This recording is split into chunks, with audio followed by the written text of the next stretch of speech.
Salam, hər vaxtınız xeyir olsun, dəyərli qrup üzvləri.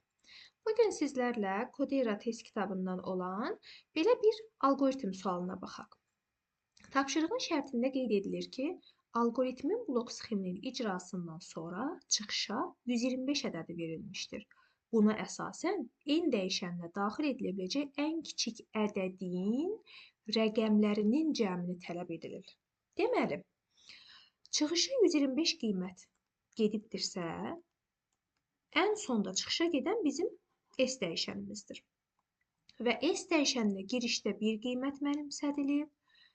Nə qədər ki, bizim bu dövrümüz bizə hə cavabını verəcək, həmin halda S-in qiymətini 5-ə vurmaq lazımdır. S-in başlanğıc qiyməti nədir? 1. Birinci halda 1-i 5-ə vururuq. Nə olacaq? 5. Sonda 125 olmalıdır. İkinci halda təkrar 5-i 5-ə vururuq. Cavabımız olacaq 25. Üçüncü halda 25-i 5-ə vurmaq lazımdır. Cavabımız necə olacaq? 125.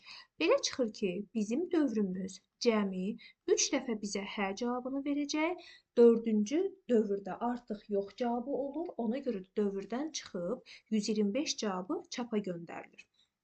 Bu dövrümüzün gövdəsi neçə dəfə yerinə yetirilirsə, eyni zamanda digər gövdədə həmin say qədər yerinə yetirilir. Bizdən n-in giriş qiymətinin, yəni ən kiçik qiymətin rəqəmləri cəmi tələb edilir.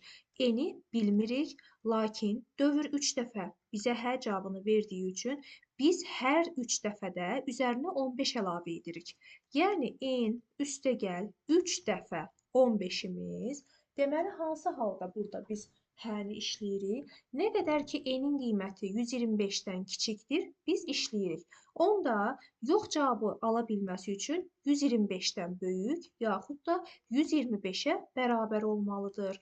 N üzərinə gəlirik 45, böyük bərabərdir 125.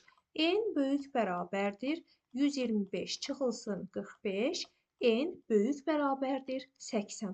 Burada ən kiçik ədəd dediyi üçün 80-dən böyük yaxud da ki 80-ə bərabər mümkün ən kiçik ədədimiz hansı ədəd olmuş olacaq? 80 ədədi. Və bizdən nə tələb edilir? Ən kiçik ədədin rəqəmlərinin cəmini tapmaq. 80-in rəqəmlərinin cəmi bizə nə verir? 8 plus 0 cəmimiz olacaq 80.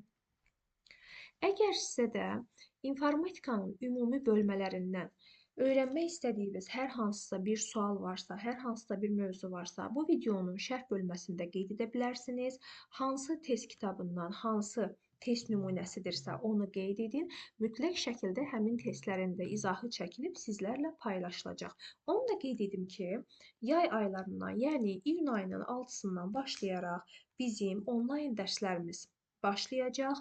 Həmçinin sentyabr qruplarına da qeydiyyatımız aktivdir. Qeydiyyat üçün 051 313 03 47 nömrəsinin WhatsApp-ına yazaraq əlaqə saxlaya bilərsiniz.